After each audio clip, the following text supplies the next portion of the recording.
What is going on, everybody? It is Bucky, and welcome to your 40-second Objective-C tutorial. And in this tutorial, we're going to be going over exception handling.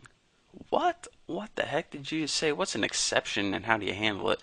Well, exception handling is pretty much what to do if you get an error in your computer program. Computer programmers like to use the term throwing an exception, but all this means is pretty much I got an error in my program.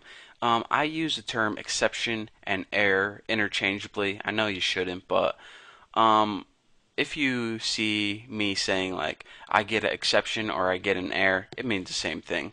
But don't tell any professional programmers this from Harvard or anything, because they might get a little upset. So anyways, check this out. As you can see, I already deleted everything in our class from last tutorial except this object declaration. Now, normally in our programs before, whenever we came across code with an error or something, so check this out. Let's go ahead and type an error. You have a object called n, of course, that's right here, and try to call a method called no method in it. And if you can't remember, we didn't have a method called this in our numbers class, so this is going to go ahead and generate an error method saying you have no method. So after this, let's go ahead and ns log something on the screen. This is code after the error. So let's go ahead and run this, save it, and see what we get. Well, as soon as you run this and you see we get an error right here, we get this horrific, unsightly, what is this, all computer mumbo jumbo. I don't even know what's going on right now, but this is ugly to look at. You think our users want to see that when they're running our program? I don't think so.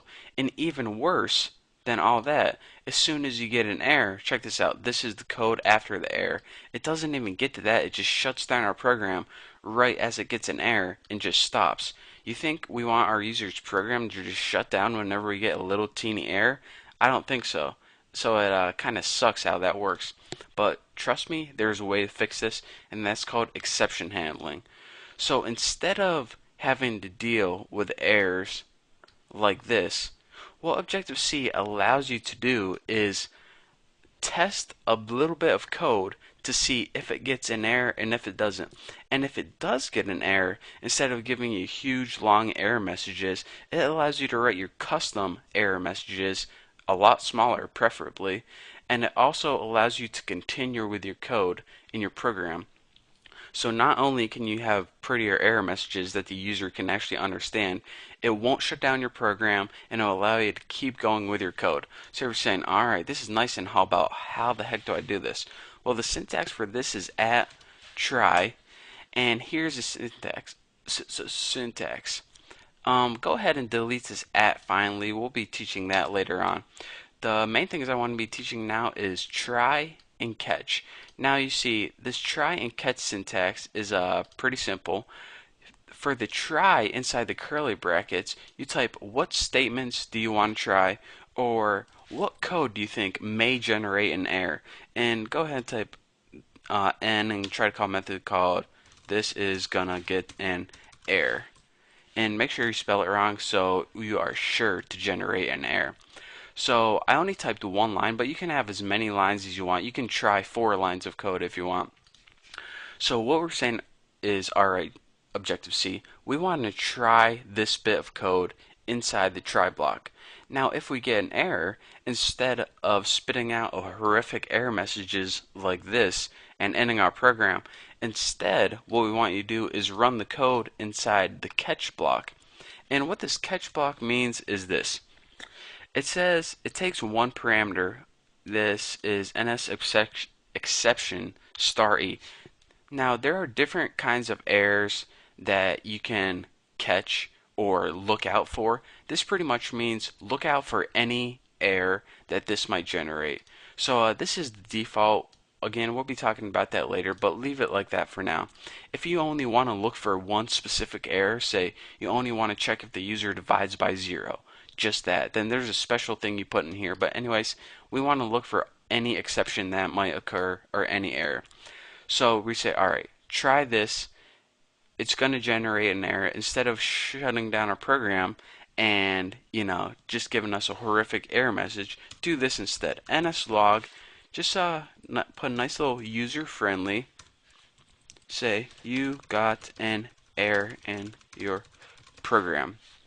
So if we get an error, which we will, instead of seeing all this, the user is just going to see this. You get an error with your program. And the coolest thing about this all is instead of shutting down the entire program right after that and just terminating everything, this is code after the error. As soon as it's done handling your errors, it allows you to continue with the rest of your program like nothing ever happened. So let's go ahead and build and run this. Select OK, select all, and I always do that. I put log lowercase l. So embarrassing. Isn't really that embarrassing, but you know. So check it out. Instead of getting all this like before, we ran our new program. It gave a little message to say, alright, this wasn't a real method. And instead of getting a huge error, all it said was our custom error messages. Not messages, just one message. You got an error in your program that is much more user friendly than all this. Trust me. And then the coolest thing about it, instead of just shutting down our program without even asking us, it went ahead and continued with the rest of the program. So that is pretty much how you handle errors in computer programming, or well, Objective-C program, not only to, give the user a custom error messages that they may understand, but also continue with the rest of your program so it doesn't just shut down on them. And it's just a neater way to do things.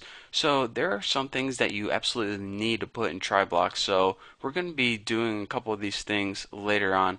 And there's also a couple other syntax like at, finally, and this, well, don't worry about it now, but there are a couple other neat tricks that you can use when handling errors. But we'll get into that later. If you have any questions, then just ask me on my forum. I usually don't respond to YouTube emails or messages. So, that's all I have for you for this tutorial. Thank you guys for watching. All the source code is going to be for free in the link below, so don't forget to subscribe, and I'll see you guys later.